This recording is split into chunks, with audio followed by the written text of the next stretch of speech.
The gun was already cocked when Violet Abbott turned around.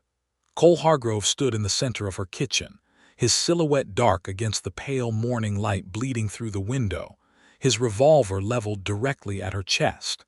He had ridden through the night to reach the Abbott homestead before dawn, certain that the widow woman who lived alone on the edge of Redemption Creek would be easy prey.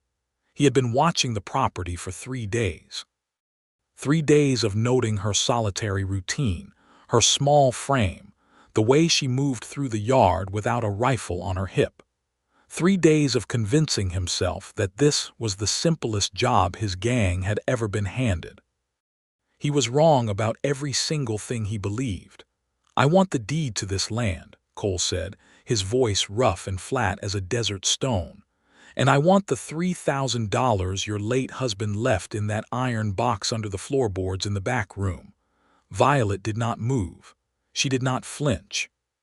She stood at the kitchen table with a coffee pot in her hand, dressed in her widow's black, her dark auburn hair already pinned up for the morning, and she looked at Cole Hargrove the way a chess master looks at an opponent who has just made a predictable opening move. Her gray eyes were absolutely steady. "You think you are the first man to come through that door with a gun?" she asked. Cole smiled, slow and mean. "I am the last one you will need to worry about." Violet set the coffee pot down on the iron stove with a soft, deliberate clink.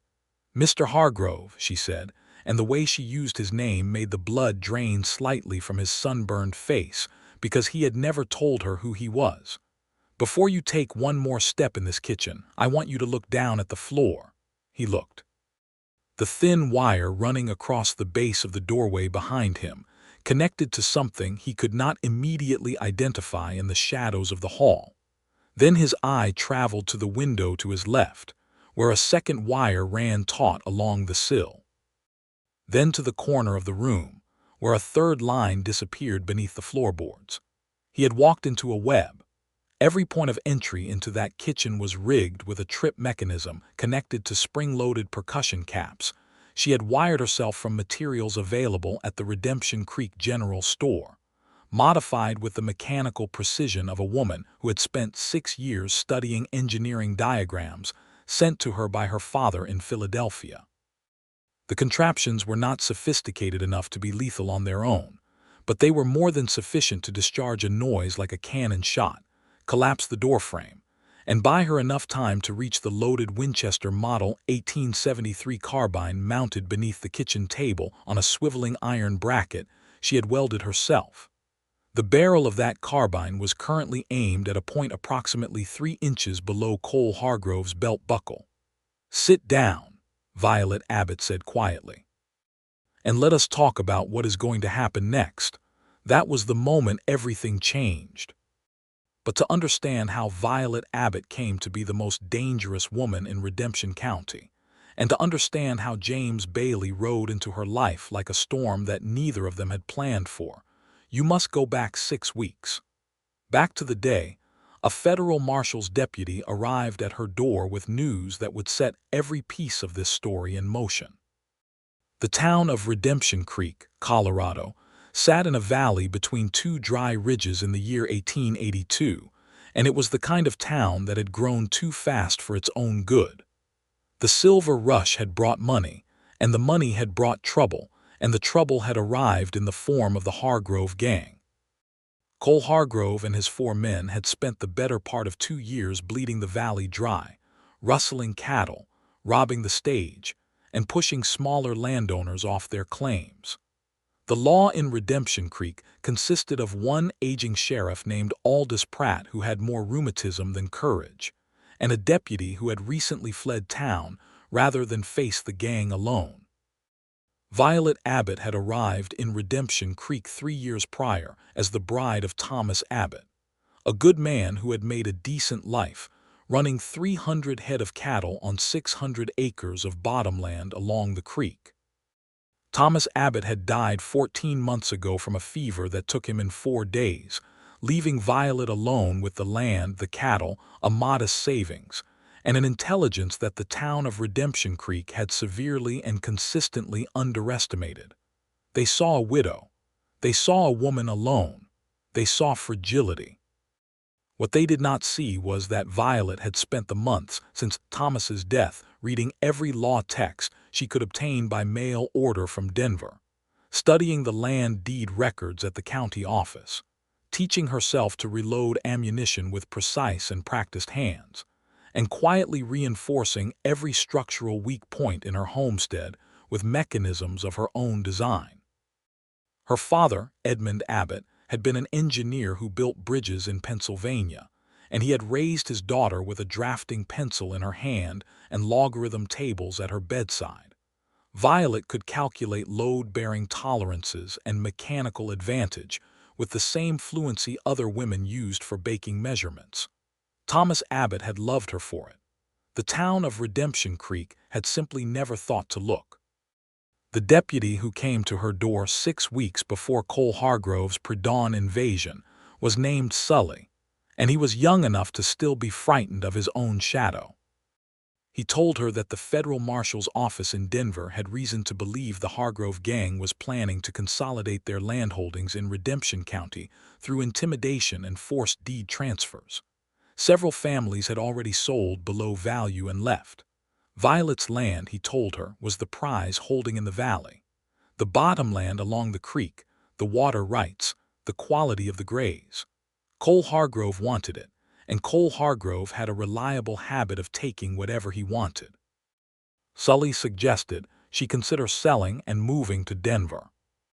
Violet Abbott thanked him politely, offered him a piece of dried apple pie, and after he rode away, she sat down at her kitchen table with a blank sheet of drafting paper and began to plan. It was the same week that James Bailey arrived in Redemption Creek. He rode in from the south on a big roan gelding, carrying a federal marshal's commission and a reputation that had preceded him through 3 territories. James Bailey was 31 years old, broad across the shoulders, lean through the jaw, with dark hair that curled slightly at the nape of his neck from the dust and heat of hard riding. He had hazel eyes that missed very little, a mouth that held its opinions until they were worth speaking, and hands that were equally comfortable with a lasso, a rifle, a card deck, or a Bible, depending on what the situation required. He had not always been a lawman. In his 20s, Bailey had spent 4 years riding with a cattle outfit in Texas, learned tracking from a Comanche scout named Milo who had adapted to the new realities of the frontier with grace and intelligence, and developed a bone-deep understanding of how the land worked and how men could be broken by it or shaped by it. A bad winter, a ruined herd, and a moral crisis over watching his former employer cheat a family of Tejano ranchers off their land had sent him toward a badge instead. He had been working for the federal marshal's office out of Denver for 3 years, and he was very good at his job. His assignment in Redemption Creek was the Hargrove gang. He had a warrant for Cole Hargrove and 2 of his associates on charges of robbery and murder, connected to a stage holdup the previous autumn in which 2 passengers had been killed. He also had instructions to assess the situation in Redemption County and determine whether a full federal intervention was warranted. His first stop was the sheriff's office, where Aldous Pratt told him, between coughing fits, everything that was wrong with the situation and nothing useful about how to fix it.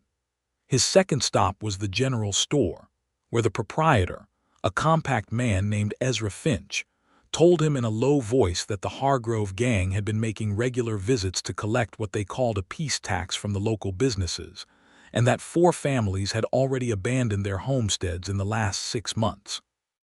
"Who is still holding out?" James asked. Ezra Finch looked at him thoughtfully over the counter. "One person," he said, "the Abbott widow. Has the best land in the valley and has not sold an inch of it, despite visits from Hargrove's men twice already. Cole himself rode out there last month and she sent him away." James Bailey raised an eyebrow. "Sent him away how?" "That," Ezra said, with what appeared to be genuine admiration, "I do not entirely know. What I know is that Hargrove rode out there with 2 men and came back with only 1, because one of them apparently fell into some kind of ditch that was not there the last time they visited and broke his wrist. Cole was not in a pleasant mood afterward. James took a room at the Redemption Creek Hotel, which was a generous name for 4 walls and a mattress above a saloon, and spent his first evening reviewing the information he had gathered. He fell asleep thinking about the Abbott widow who had sent Cole Hargrove away. He rode out to the homestead the next morning. Violet Abbott was in the south pasture when she heard a horse coming along the creek road. She did not panic. She noted the sound, assessed the pace as unhurried and single, and continued working on the fence post she was setting. She was using a post hole digger with efficient, muscular strokes that had nothing tentative about them.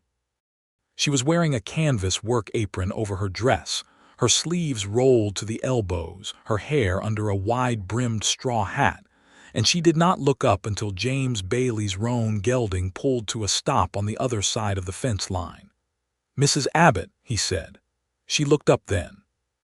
She assessed him in the way she assessed everything, quickly and completely, cataloging the federal marshal's badge on his chest, the quality of his equipment, the condition of his horse, and the specific way he sat in the saddle, which told her he had spent serious time on working cattle operations rather than just riding roads. "That depends on who is asking," she said. He introduced himself, produced his commission papers, and explained his assignment. Violet listened without interrupting. When he finished, she drove the post home with 3 more strokes of the digger, tested it for stability, and then looked at him with those level gray eyes. "I appreciate the federal office sending someone," she said. "I have written to them twice. I was beginning to think my letters were not arriving." "They arrived," James said. "I am here." "What is your plan?" she asked directly. He was slightly taken aback by the bluntness of it. Most people in a situation like hers opened with gratitude or fear or both. Violet Abbott opened with a tactical question. He found himself recalibrating his approach almost immediately. "I need information first," he said. "Movement patterns, locations, associates. Then I will coordinate with the sheriff's office, and the sheriff's office is not going to coordinate with anything," Violet said. "Aldous Pratt is a decent man who is too ill to sit a horse, and the Hargrove gang knows his patterns as well as their own. Any approach through official channels in this town will reach Cole Hargrove's ears within 48 hours." She was not wrong. James had already suspected as much. "Then what do you suggest?" he asked, and he asked it genuinely, which was not what she had expected. Violet looked at him for a moment. She had expected dismissal. She had expected the polite but firm redirection that men in positions of authority had been offering her since she was 12 years old and correcting their arithmetic. The fact that he had asked genuinely and was watching her with something that looked like actual attention made her reconsider him. "Come inside," she said. "I will show you what I have." What she had was spread across her kitchen table in precise, organized sections.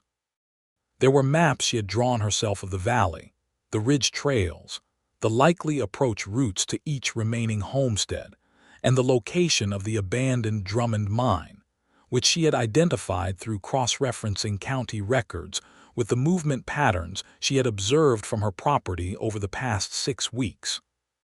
She had been tracking the Hargrove gang's general movements from the high point of her eastern ridge, using a surveyor's telescope she had owned since before her marriage, making notes twice daily with the systematic diligence of a scientist recording field observations.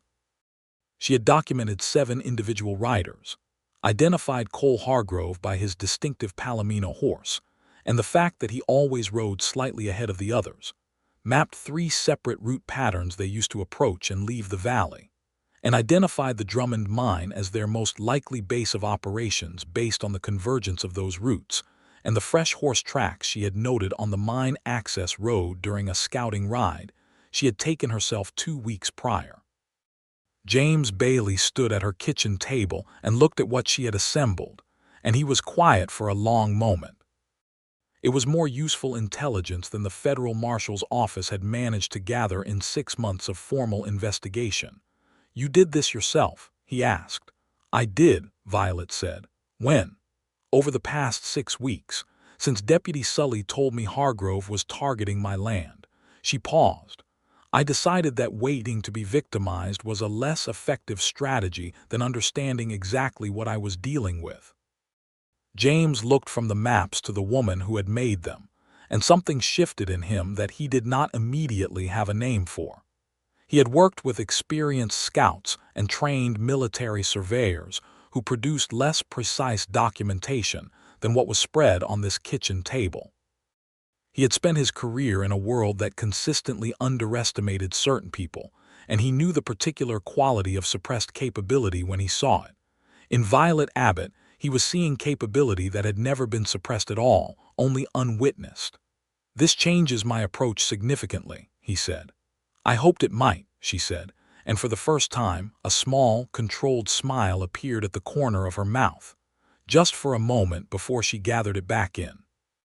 James stayed 3 hours that first day.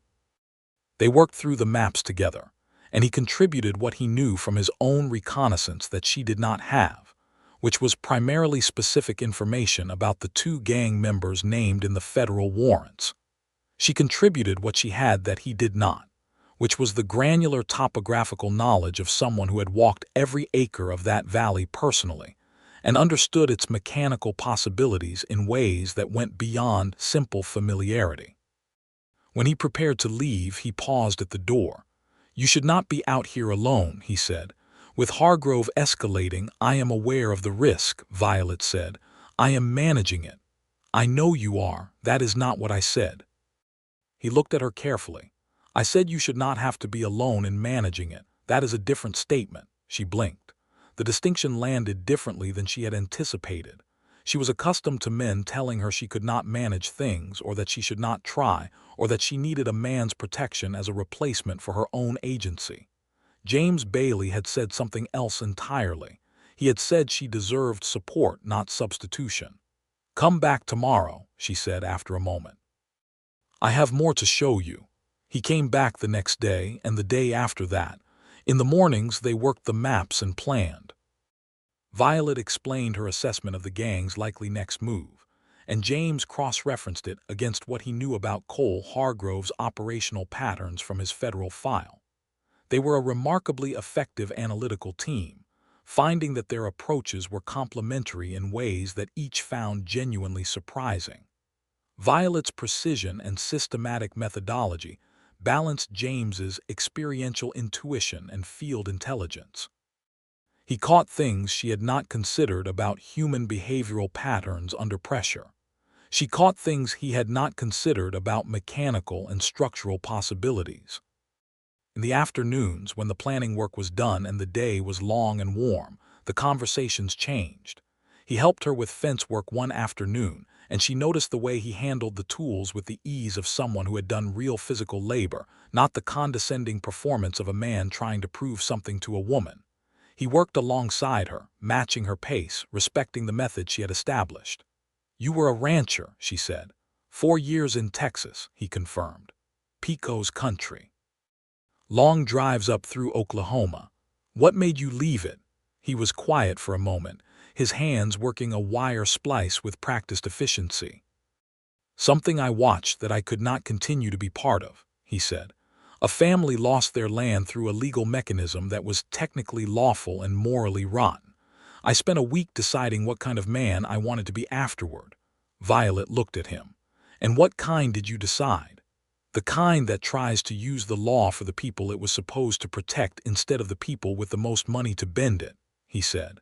"I am still working on whether I have succeeded." She appreciated the honesty of the uncertainty. Most men she had known presented their moral positions as completed architectures. James presented his as something still under construction, which she found both more truthful and more interesting. She told him about her father and the engineering diagrams and the years of her childhood spent learning to think in systems. She told him about Thomas Abbott, who had been a kind and decent man, and who had loved her precisely because of the ways she was unlike what was expected, and whose death had left a hole in her world that she had since filled with purpose and work, because those were the tools she had. She did not say this with self-pity. She said it with the matter-of-fact clarity of someone who has understood their own situation with full honesty. James listened in a way that she had rarely experienced. He did not interject with reassurances or redirect with his own stories. He listened completely, with the quality of attention that made her feel that what she was saying was being genuinely received rather than politely endured. "You are remarkable," he said, one evening at the end of the first week, and then looked slightly surprised at himself for having said it aloud. Violet looked at her hands for a moment. "I am competent," she said. "People call women remarkable when they mean competent." "I know the difference," James said. "Competent is a skill level. Remarkable is what happens when someone builds something with their full self that most people would have abandoned or diluted. You are both." The bluntness of it made her look up sharply, searching his face for the performance of flattery. She did not find it. What she found instead was a man looking at her with a directness that was somehow completely respectful and completely unguarded at the same time, and she felt something in her chest respond to it in a way she was not prepared for and was not sure she should allow.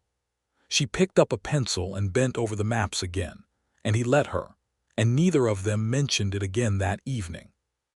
But she thought about it later, lying in the dark of Thomas's bedroom, which she still thought of as Thomas's bedroom even after 14 months, and she thought that whatever she was beginning to feel was both inconvenient and, beneath the inconvenience, quietly extraordinary. The threat accelerated in the second week.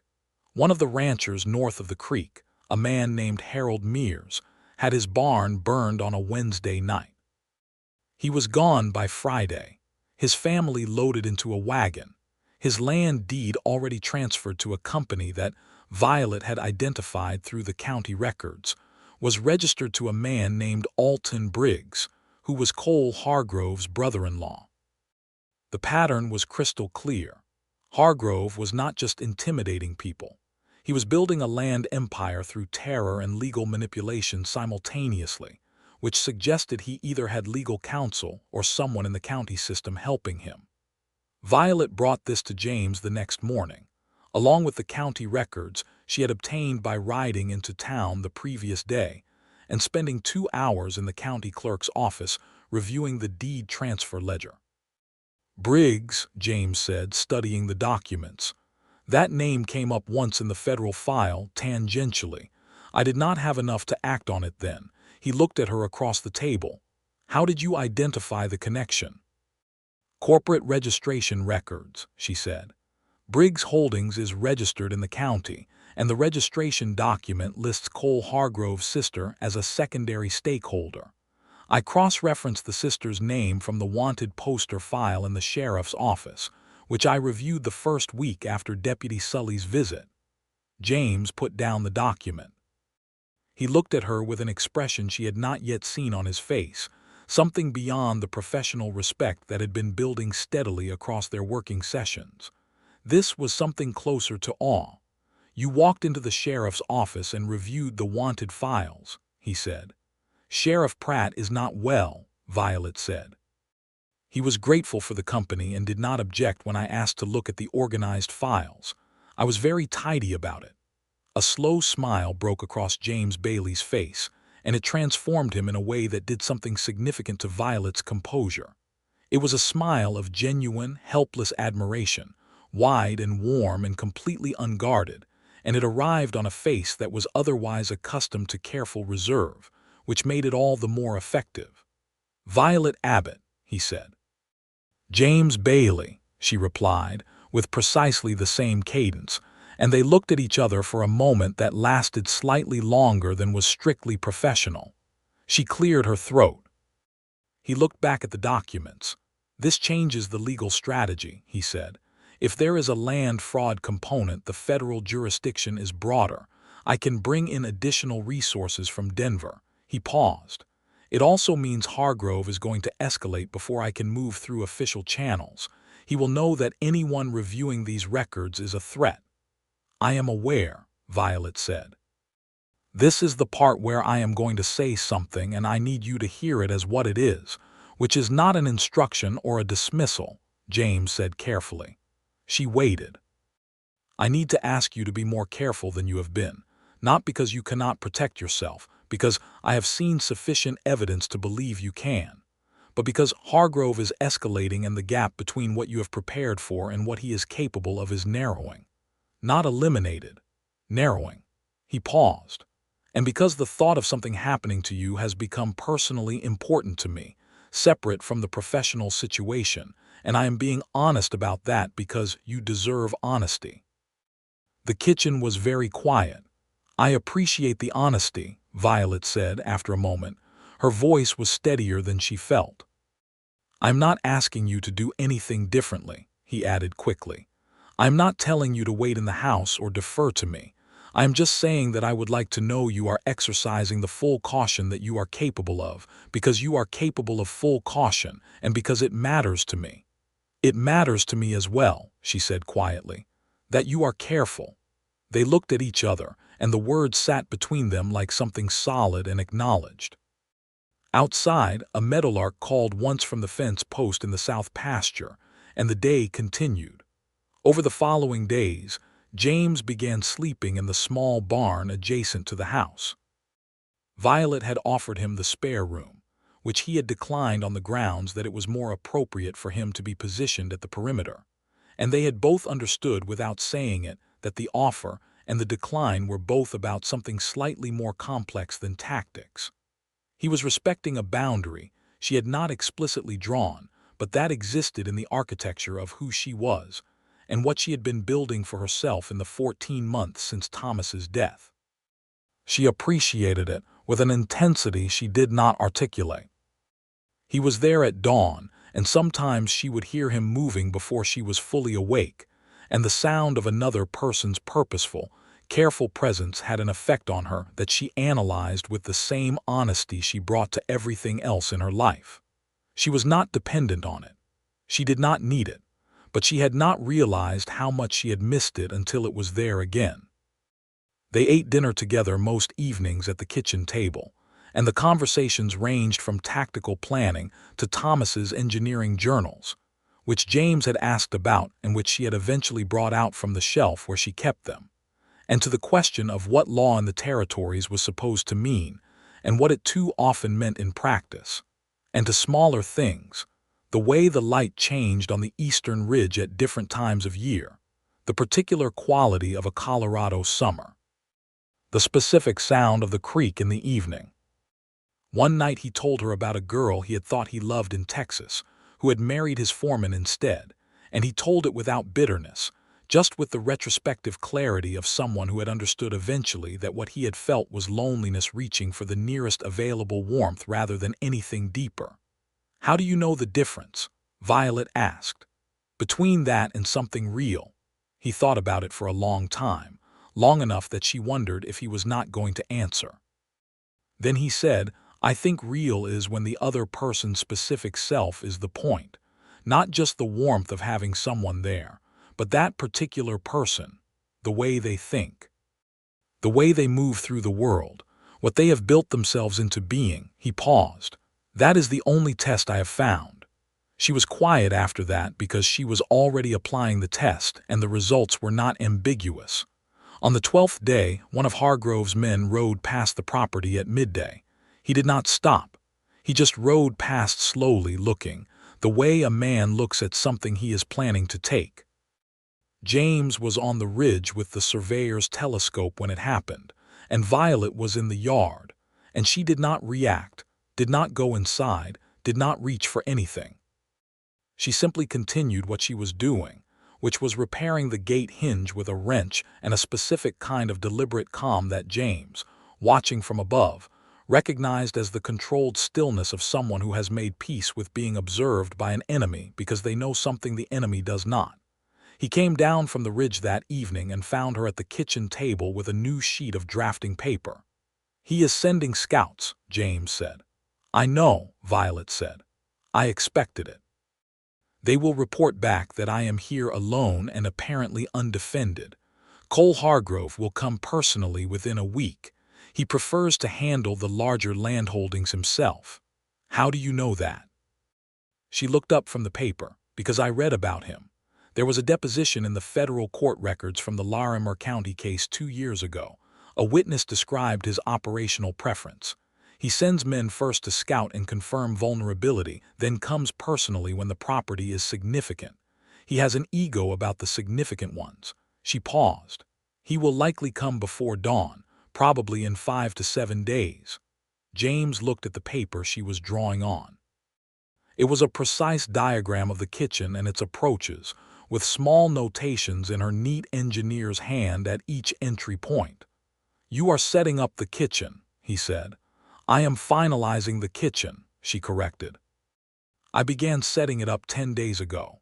He pulled a chair to the table and sat beside her, close enough that she could feel the warmth of him in the cool evening air, and looked at the diagram. "Walk me through it," he said. She did. She explained each mechanism, the wire configurations, the spring-loaded percussion cap triggers, the swiveling carbine mount she had constructed from iron brackets, and a modified rifle stand, the precise positioning that would give her an angle on any entry point in the room while remaining behind the wood stove, which was the heaviest piece of cover in the kitchen. She explained the secondary alert system she had rigged along the south fence, a simple but effective arrangement of tin cans on fishing line that would rattle if someone moved through the fence gap at the back of the property. James listened to every word with complete, focused attention. When she finished, he was quiet for a moment, and then he said, "The north window is the weak point." She looked at the diagram. She had noted it herself. "Yes," she said. "If someone comes through the north window instead of the door, they bypass the wire on the sill because you only have it rigged at the base. The angle of entry from a low crouch would avoid it." She had reached the same conclusion. She pulled the diagram toward her and began adding a modification, a secondary wire at shoulder height on the window frame connected to a separate cap. "Here," she said, drawing the line. "The bracket for the secondary wire needs to be on the interior side of the frame," James said, "so it cannot be seen from outside." "Obviously," she said, but without sharpness, with a small smile. "Obviously," he agreed, returning it. They sat together at the table for another hour, and there was something in the shared focus, the two intelligences working on the same problem from complementary angles, that felt profoundly right to both of them in ways neither was quite ready to say. When she finally began rolling up the diagram, he placed his hand briefly over hers on the table, not holding it, just briefly, warm and steady, present. "This plan is good," he said. "It is very good." "I know," she said, and then more quietly, "Thank you for seeing that." He understood what she was thanking him for. It was not just confirmation of the plan's quality. It was the act of looking directly and clearly at what she had built and responding to it as what it was, which was exceptional, and which most people in her life had been either too unobservant or too threatened to do. He went to the barn for the night. She lay in the dark and held the warmth of his hand over hers in her memory and allowed herself, carefully and completely, to feel what she felt. The days that followed were taught with waiting. They maintained their routines, because routine was cover and cover was strategy. Violet worked the property. James split his time between the property and reconnaissance rides that appeared to any observer to be casual patrols. He was in fact tightening his intelligence on the Hargrove gang's movements and confirming Violet's prediction about their escalating timeline. He confirmed it on the 4th day after the scouts ride past. One of his informants in town, a saloon worker named Greta who had her own extensive reasons for wanting Cole Hargrove removed from the equation, told him that Hargrove had been at the saloon the previous night, loud and confident, telling his men that the Abbott land would be theirs within the week. "Within the week," James told Violet that evening. 3 days, Violet said. "Not 7. He said the same thing about the Mears farm before he burned it. He inflates the timeline when he talks about it because he likes the anticipation, but he moves in 3 days or less." James nodded slowly. "Then we have tonight, tomorrow, and one more evening to prepare." "I have been prepared for 2 weeks, Violet said. He looked at her. The lamplight was warm on her face, and she was looking at the map with the focused expression she wore when she was processing final variables, and he thought that he had spent his adult life moving towards something he could not define, and that sitting at this kitchen table in this woman's precise and extraordinary presence, he felt as though the movement had found its destination. He did not say this. Not yet. What he said was, "When Hargrove comes, I will be positioned on the ridge above the north approach." "No," Violet said. He blinked. "What?" "If you are on the ridge, you are out of position when I need a second angle." She looked up from the map. "The tack room in the barn has a line of sight through the gap in the east wall to the kitchen door. If you are there when he enters, you have a clean shot at anyone who retreats from the kitchen if I have them contained. And you can cover the yard for the men he will leave outside." She had already placed him in her plan. He was already integrated into her architecture. The specific quality of that of being seen and placed by her with that precision landed somewhere in him that was well beyond professional. "The tack room," he said. "You will need to be there at least 2 hours before dawn," she said. "He will come before first light." "I will be there." She looked at him directly. "James." It was the first time she had used his given name without the formality of the surname attached. It fell between them with the weight of something that had been building for 2 weeks and was now being acknowledged. "Be careful," she said. "You be careful," he replied, and the exchange was simple and insufficient for what both of them meant, and they both knew it, and that was its own kind of intimacy. He was in the tack room before 2 in the morning on the 5th day. He had positioned himself in the gap between the east wall boards with a clear line of sight to the kitchen door, his Winchester rifle at the ready, his breathing controlled to the slow rhythm of a man who has waited in many dark places for something dangerous to arrive, and has learned how to hold himself in stillness without becoming rigid. The tin cans along the south fence rattled at 3:47 in the morning, then again at 3:49, then nothing. Then at 4 o'clock precisely, the soft movement of at least 2 horses being walked, not ridden, up the north approach trail. James tracked them by sound and by the faint displacement of shadow he could read against the gray pre-dawn sky. There were 3 men outside the house, 2 positioned in the yard as backup, 1 approaching the kitchen door, and Cole Hargrove himself, identifiable by the palomino tied at the fence and the specific weight and rhythm of his boot falls, moving directly to the kitchen. James let him go in, because Violet was ready.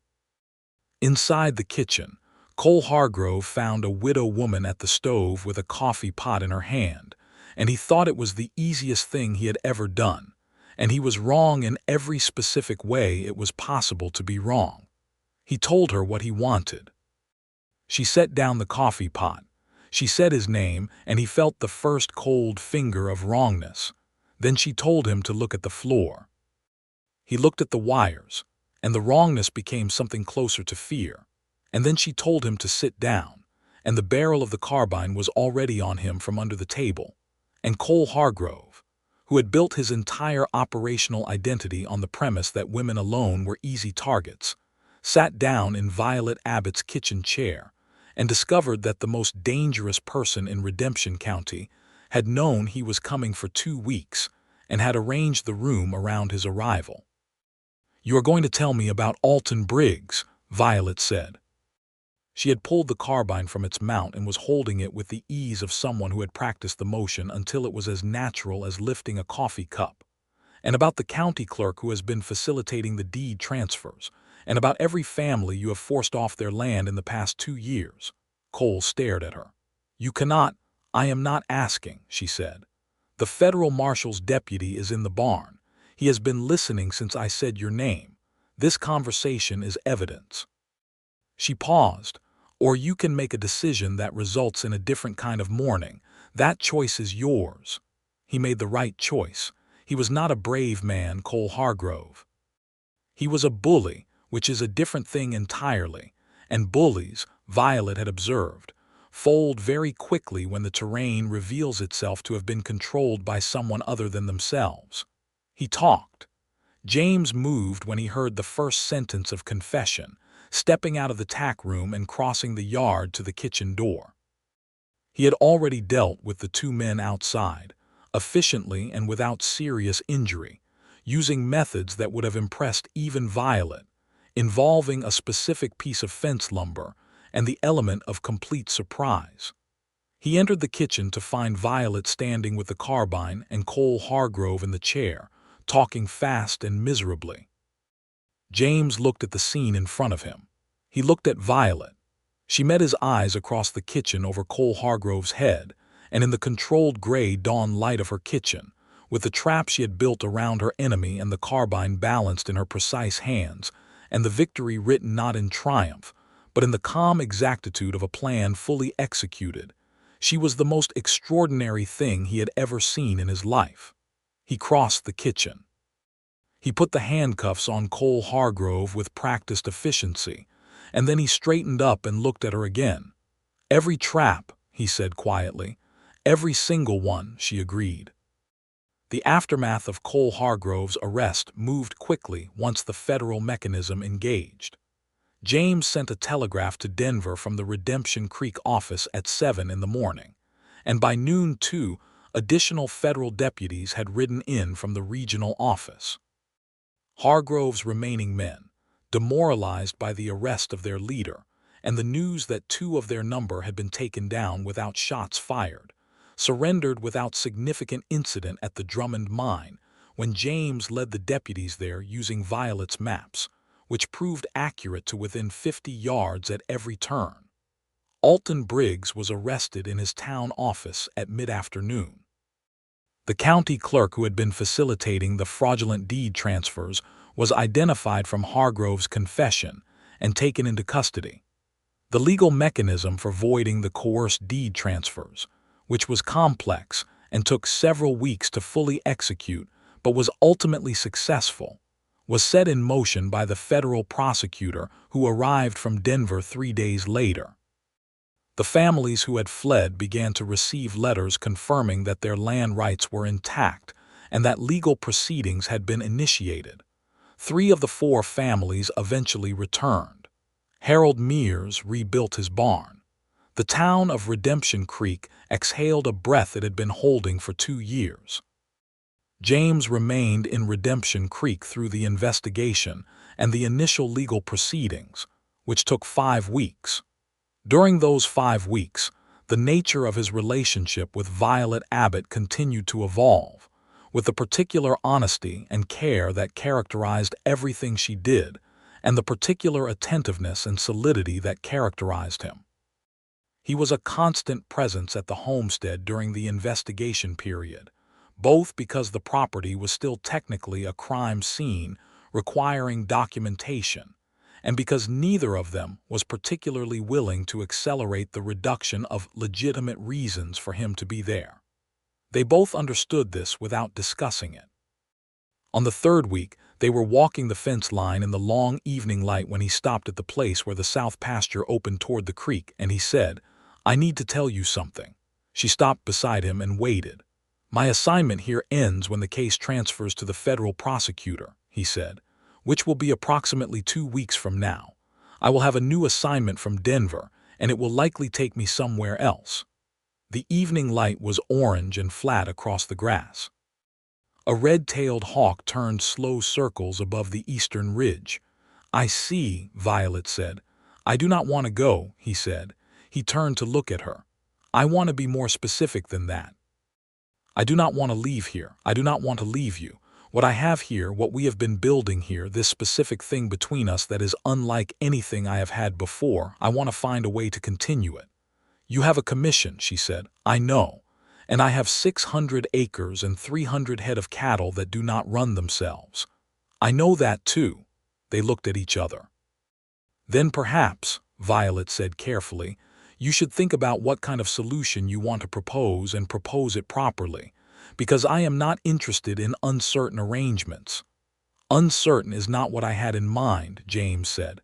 "Good," she said. They stood at the fence line in the long orange light, close enough that their shoulders nearly touched, and the hawk above the ridge called once and folded its wings and dove. He proposed properly 1 week later.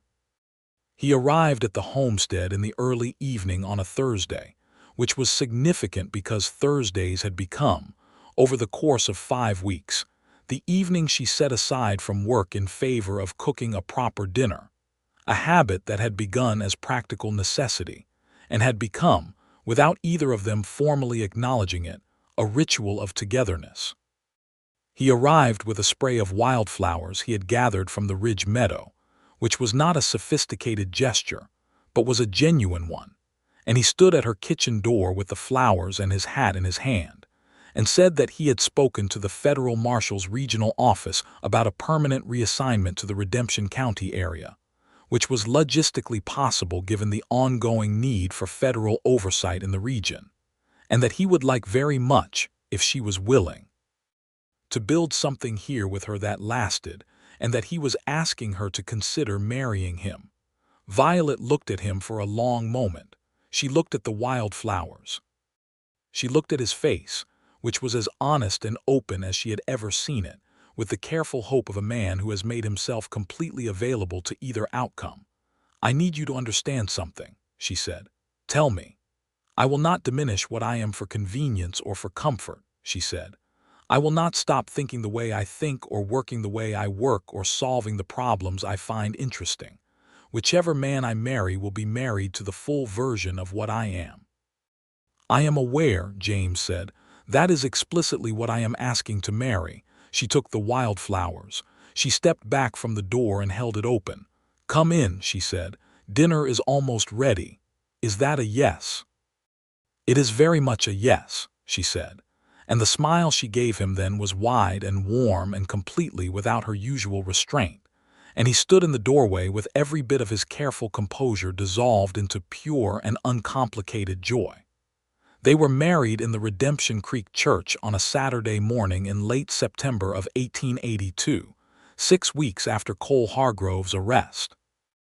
The ceremony was attended by Ezra Finch and his wife from the general store, by Aldous Pratt, who came on a good day for his health and managed to sit through the whole service, by Greta from the saloon, who wore a dress that she had clearly borrowed and that was slightly too short, and by Harold Mears and his family, who had returned to rebuild and who brought a pie that was substantially better than anything available in the territory.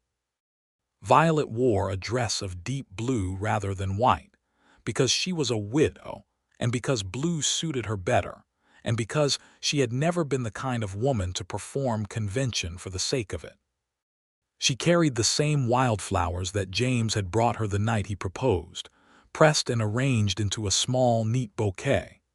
Her hair was down for the occasion, dark auburn and extraordinary, and James, standing at the altar when she came through the church door, looked at her with an expression that made Greta from the saloon put her hand over her heart and Ezra Finch clear his throat with some force. James had arranged, through the federal marshal's regional office, a permanent reassignment to the Redemption County area as the resident federal marshal, which was a role the region needed, and which allowed him to work the case's ongoing legal proceedings while building a permanent life. He moved his few belongings into the Abbott homestead, which became the Bailey homestead in the county records, but which remained, in the practical taxonomy of their household, primarily organized by Violet's systems, a fact that James accepted and embraced with complete sincerity. He was not a man who needed his name on everything to feel solid in himself. He was a man who knew what he had and valued it, which was considerably rarer. The first autumn of their marriage was busy and warm. The legal case continued to move through the federal system, and James was frequently required in Denver or at the county court. And during those absences, Violet ran the property with the same capable efficiency she had always employed. And when he returned, she had usually also identified some new improvement to the homestead systems that she wanted to implement, and they would work through it together in the evenings with the diagrams spread on the kitchen table. He brought her books from Denver. Engineering journals, a new mathematics text, a collection of scientific papers from the Eastern universities that she read with an intensity that sometimes kept her up past midnight.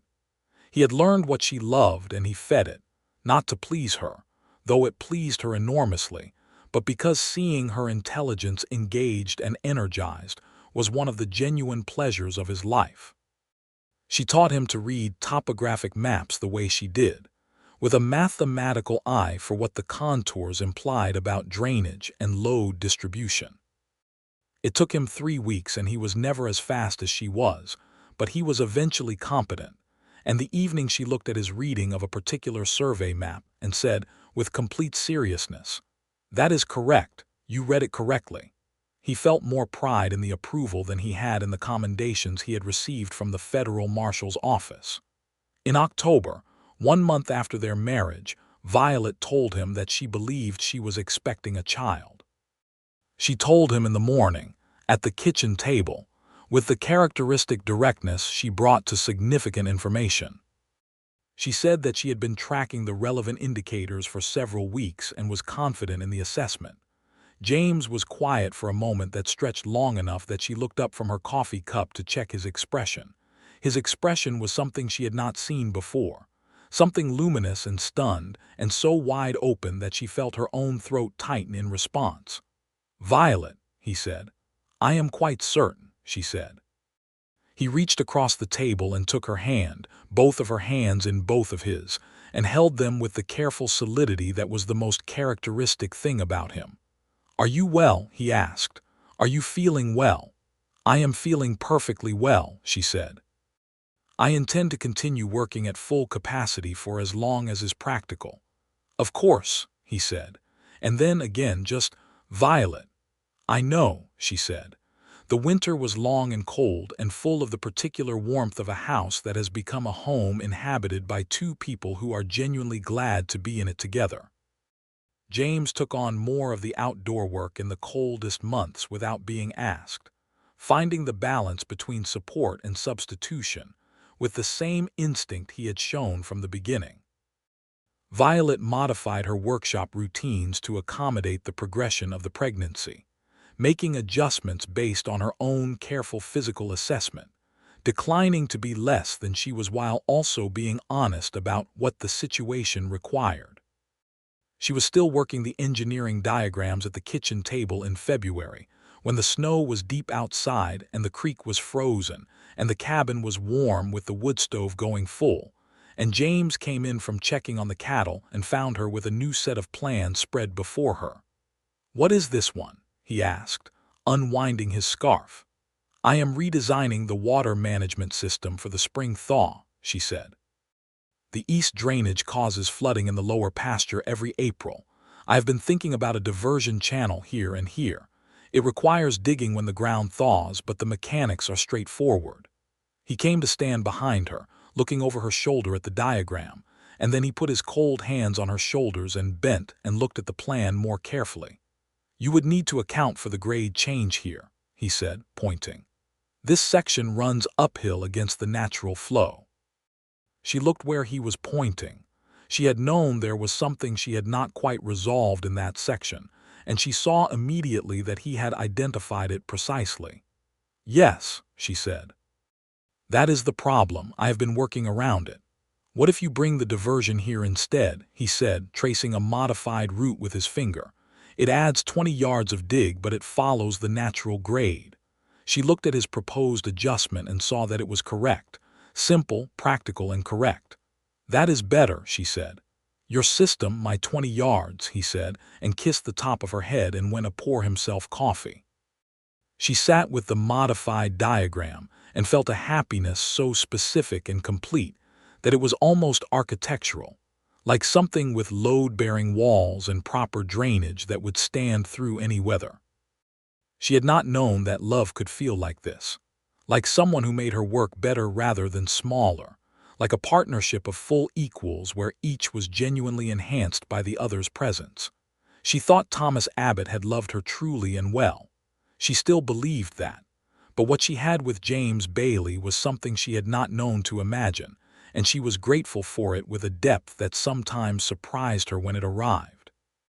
Their son was born in April, when the snow was breaking and the creek was running clear, and the diversion channel James had helped her design was already beginning to redirect the spring flooding exactly as planned. He arrived with considerable enthusiasm on a Tuesday morning, was delivered with the assistance of the midwife from town and the calm competence of a woman who had read every relevant medical text available and had prepared accordingly, and was large and healthy and immediately very loud. They named him Edmund, for Violet's father. James held his son for the first time on a Tuesday afternoon, sitting in the chair by the wood stove, and was utterly undone in the way that large, capable, emotionally reserved men are undone by infants, which is completely and without any of the usual defenses. Violet watched him from the bed, exhausted and perfectly content, and thought that she had never seen anything more beautiful than James Bailey with Edmund Bailey against his chest, both of them figuring each other out with identical expressions of careful, wondering attention. "He looks like you," James said. "He has your jaw," Violet said. "He has your exact expression," James said. "That look of assessing everything and finding it insufficient." "He has just arrived," Violet said. "He is taking inventory." James laughed, low and warm, and Edmund startled slightly and then settled, and the cabin was very quiet and very full. The spring proceeded with the new additional dimension of Edmund, who was installed in the cradle that James had built over the winter from pine planks and dovetail joints, and who proved to be exactly as energetic and demanding and astonishing as both of his parents managed in their respective domains. Violet nursed him and managed the household, and returned to her engineering work as soon as she was physically able, initially in shorter sessions, and then with increasing duration as she recovered her full strength. James took to fatherhood with the same purposeful steadiness he brought to everything, awake at 2 in the morning without complaint, learning the specific language of what Edmund needed from the texture of his crying with the same methodical attention he had brought to tracking and reading terrain. He was a magnificent father. This surprised no one who knew him. The federal case against Hargrove, Briggs, and their associates concluded in the federal court in Denver in the autumn of 1883, with convictions on multiple counts of fraud, extortion, and in Cole Hargrove's case, 2 counts of murder for the stage holdup the previous year. The sentences were substantial. The land fraud mechanism was formally unwound, and the county deed records were corrected. James testified at the trial and was commended by the federal prosecutor for the quality of the investigative work, a commendation he accepted while also noting in his testimony that critical intelligence in the case had been gathered by a private citizen with exceptional analytical capabilities, which he specified and attributed directly to Violet Abbott Bailey, and which was entered into the court record over the federal prosecutor's mild surprise and eventual acknowledgement. Violet read the court transcript when it arrived and found the specific passage where James had named her contributions and had them formally recorded, and she sat with it for a long time. It was a small thing in the large machinery of the law, but it was the kind of small thing that had almost never happened to her before, having her work attributed and recorded in an official document by someone who had the standing to insist on it. She thought about how much it mattered, and she thought about James choosing to do it, and the warmth of it was different from any other warmth she had known from him. It was the particular warmth of being genuinely seen and publicly acknowledged by someone who had the power to diminish you and chose, completely, not to. She tucked the transcript into the engineering folder she kept for the Bailey homestead documentation, alongside the maps she had drawn, the plans for the diversion channel, and the original mechanical diagrams for the kitchen trap that she had kept as both a record and a reminder. Life in Redemption Creek changed substantially in the years that followed the Hargrove case. The departure of the gang and the legal resolution of the land fraud opened the valley to a period of genuine growth. New families arrived and claimed legitimate homesteads. The railroad spur that had been proposed and then stalled for 2 years by legal complications related to the land dispute was finally built, connecting Redemption Creek to the main line and opening the region's markets to the cattle operations that had survived the Hargrove years. James's role as resident federal marshal expanded with the region's growth. He was a known quantity in Redemption County, respected for the Hargrove case and for the consistent fairness and intelligence with which he managed his responsibilities in the years that followed. He was offered a promotion to the Denver Regional Office in 1884 and declined it, saying that he had established a life in Redemption County and had no interest in dismantling it for advancement. Violet's reputation in the valley had taken on a quality she had not anticipated and privately found both amusing and significant. She was known, not in the way women were usually known in frontier communities, as the wife of, or the widow of, but specifically and personally, as the woman who had set the trap for Hargrove, as the woman with the engineering knowledge, as the woman you went to when a drainage problem or a mechanical question or a structural challenge exceeded the available expertise. She took on 2 consulting projects in 1884 and 3 in 1885, advising on irrigation design and a small bridge construction for the road south of town, and accepted payment for all of them with the same unapologetic directness with which she approached everything. Ezra Finch told James one afternoon, with the admiring candor of a man who had watched both of them navigate 5 years of frontier life, "Your wife is becoming the most important person in this county." "She was always the most important person in this county," James said. "People are just catching up." Edmund, at 3 years old, was a compact, serious child who had inherited his mother's analytical tendencies and his father's physical capability, and was combining them in ways that kept both parents in a state of constant delighted alarm. He could already identify the names of the tools in the workshop by 18 months. By 2.5, he had developed a specific interest in the operation of hinges and mechanisms that Violet found encouraging and James found occasionally dangerous in practice. Their daughter arrived in 1885, born on a hot July morning with considerably less drama than her brother, but with an even stronger set of lungs. They named her Clara, and she was fair-haired where Edmund was dark, and she had James's hazel eyes and a small, formidable face that suggested she would give everyone around her a great deal to think about. The household with 2 children was busier and louder and warmer than either of them had imagined, and they navigated it with the same complementary intelligence and genuine partnership that they had brought to every other challenge. Violet organized the systems of their family life with the precision she brought to engineering, and James provided the physical and emotional steadiness that anchored those systems in the daily reality of children, cattle, weather, and frontier life. He still brought her books from Denver. She still spread diagrams on the kitchen table.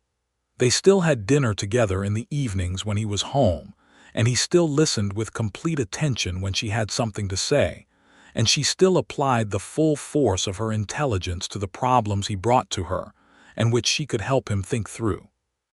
On a November evening in 1885, 3 years after they had married, James came home from a week in Denver for a regional marshals conference, arriving later than expected because the stage had been delayed by a washout on the northern road. Violet had kept dinner warm and had put both children to bed and was at the kitchen table with a lamp and a new engineering diagram when he came through the door.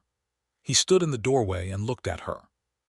The lamp was warm and low, and she had her hair down because it was late and she was done with the day, and she was bent over the diagram with her pencil and her focused expression, and Edmund's small wooden horse was on the floor beside the table where it had been abandoned, and the house smelled of the dinner she had kept warm and of the particular warmth of a home that is genuinely inhabited by people who belong in it. He had seen her in this room 1,000 times. He would see her in this room 1,000 times more. The familiarity of it did not diminish it. Familiarity, he had learned in 3 years of marriage to Violet Abbott, was not the enemy of wonder. It was the medium in which wonder became permanent. "You are home," she said, looking up. "I am home," he confirmed. She got up from the table and he crossed the kitchen and they held each other for a moment in the lamplight, his arms around her and her face against his shoulder.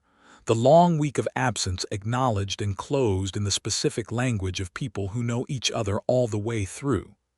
"How was Denver?" she asked, her voice muffled against his shoulder. "Loud and self-important," he said into her hair. "How was here?" "Edmund figured out how to lift the latch on the chicken coop," she said. "It was a significant morning." He laughed, and she laughed against his shoulder, and the lamp burned steady in the quiet kitchen of the homestead that had been a trap and had become a home. They ate the late dinner together at the kitchen table, the diagram pushed to one side, and she told him about the week and he told her about Denver. And at some point, Edmund appeared at the kitchen door in his nightshirt, roused by his father's voice, and was lifted and held and eventually returned to bed by James, who had the specific gift of getting children back to sleep that Violet acknowledged freely and with genuine admiration. When James came back to the kitchen, Violet was looking at the diagram again, but in the loose, exploratory way that indicated the serious work of the evening was done, and she was simply following an idea. "What are you working on?" he asked. "An irrigation concept for the Finch property," she said. "Ezra asked me to look at it. His upper pasture has a water access problem. You are going to fix Ezra Finch's water access problem." "I am going to design the solution," she said. "He and his son will do the physical work." "At what rate are you charging him?" "I have not settled on that yet." "Charge him properly," James said, sitting down across from her. "Your work has a proper rate." She looked up from the diagram. This had been a consistent theme of their marriage, his insistence that she charge properly for the consulting work, which she tended to undervalue out of a long-conditioned reflex toward minimizing herself economically, even as she refused to minimize herself in every other dimension. "I will charge properly," she said, and meant it more than she had in previous iterations of the conversation. "Good," he said. They sat in the warm kitchen with the lamp and the diagram and the quiet house around them, and it was ordinary and extraordinary in exactly equal measure. By 1886, the Bailey homestead had grown. They had added a proper workshop building for Violet's engineering work, with a good window on the north for consistent light and shelving for the growing collection of technical references she had accumulated. They had expanded the cattle operation to 400 head, with a hired hand named Tobias, who had come up from New Mexico, and who had proven reliable and good with the animals. The diversion channel was 3 years proven, and had eliminated the east pasture flooding entirely. The kitchen still had the original swiveling carbine mount under the table. Violet had not removed it. It was not currently rigged with a loaded weapon, but the mechanism was maintained and functional, because she was not a woman who dismantled working systems, and because it was, in the full and honest accounting of her life, the specific piece of engineering that had changed everything. The morning Cole Hargrove had sat in her kitchen and discovered that every assumption he had made about her was wrong was the morning her life had turned toward James Bailey and everything that followed. She sometimes showed it to visitors who asked about the story, which was by 1886 a story that most people in the county knew in outline, and that had taken on some of the qualities of local legend. She told it plainly and accurately, without embellishment but also without false modesty. She had built the trap. She had set it. She had sprung it herself. These were facts. James, present for several of these tellings, always listened with the same expression, the quiet, warm, specifically personal pride of a man whose admiration for his wife has not diminished by a single degree across 4 years of daily proximity. When visitors turned to him and asked for his perspective on the morning of the arrest, he said consistently, "I was in the barn. She had it handled before I arrived." This was true. It was also, the way he said it, something more. It was the testimony of a man who found his wife's capability not threatening to his own sense of himself, but genuinely, joyfully enhancing to everything he understood about the world and who he was in it. In the autumn of 1886, Violet discovered she was expecting their third child, and told James at the kitchen table on a Tuesday morning with the same direct calm she brought to significant information.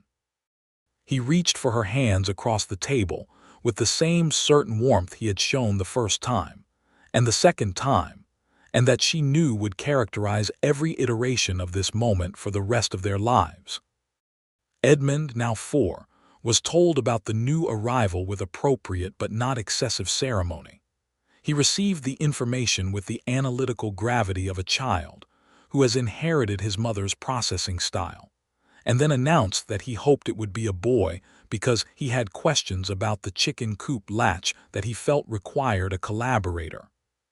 Clara, 14 months old, had no specific opinion on the matter, but remained fiercely occupied with pulling things off shelves, which she conducted as a serious ongoing project. James and Violet spent the long winter evenings of 1886 through 1887 in the warm, inhabited house on the Bailey homestead on Redemption Creek, with the lamp burning and the children sleeping and the work of the day done, talking the way they had always talked, honestly and with full attention, and without the social performance that characterized so much of the interaction they observed in the world around them. They talked about the law and about engineering, and about the specific quality of the life they were building and about the children, and about what they hoped for the region as it continued to grow and change, and about each other, directly, and with the characteristic precision they both carried.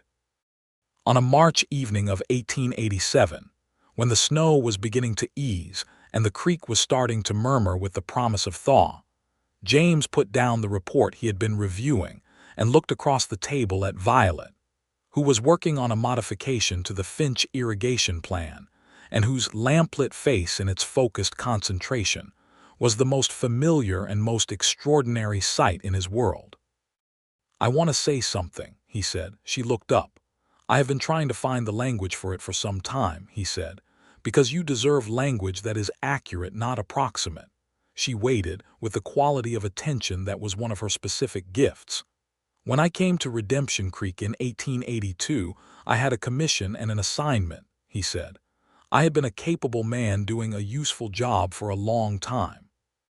I was not unhappy, but I was incomplete in a way I had not fully identified because I had never encountered what would complete it." He paused. "Then I walked into your kitchen and looked at what you had laid on that table, and I understood in the space of about 30 seconds that I was in the presence of someone whose mind and will and specific self was going to matter to me for the rest of my life, and everything since has been the confirmation of that." The kitchen was very quiet. "You are the most important thing that has ever happened to me," he said. "And I want you to know that with full accuracy, because you are a person who values accuracy." Violet looked at him for a long moment, with the gray eyes that had looked at Cole Hargrove without flinching, and at mechanical diagrams with focused precision, and at their children with a ferocious, particular love, and at James Bailey across the kitchen table for 4 years with everything she was. "I knew by the third day," she said. "What did you know?" "That you were going to matter in the specific way you have described," she said. "I knew by the third day. I did not know what to do with it for considerably longer." "What made you decide what to do with it?" he asked. "The way you listened," she said simply. "You listened to me the way my father listened. Like what I was saying was the actual point. Like I was worth the full attention without qualification." She paused. "I had not experienced that from a man outside my family before. I did not know I was still waiting for it until it arrived."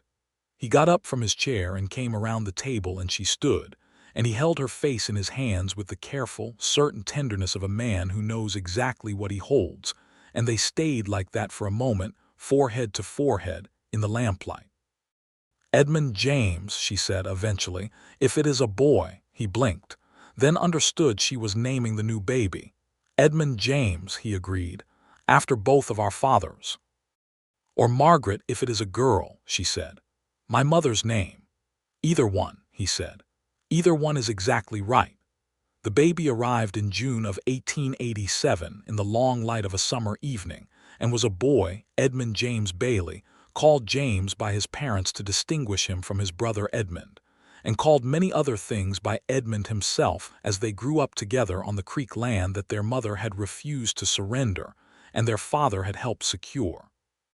The homestead on Redemption Creek was, by the end of the decade, a working operation of 500 acres, substantial cattle numbers, a productive side business in Violet's engineering consulting that had grown to encompass work across 3 counties, and a household of 5 that functioned with the organized, warm efficiency of a system designed by someone who understood both the theory and the human dimension of how things should work. James Bailey continued as the federal marshal for Redemption County through the end of the 1880s and into the 1890s, a period of continued growth and occasional turbulence in the region, which he navigated with the experienced judgment and specific intelligence that had characterized his work since the Hargrove case. He was offered the regional marshal position in Denver a second time in 1890 and declined it a second time, for the same reasons. Clara Bailey, at 8 years old, showed a specific interest in the law that her father encouraged with careful attention, and her mother noted with the private calculation of someone who understands how rarely girls are shown that such interests are legitimate.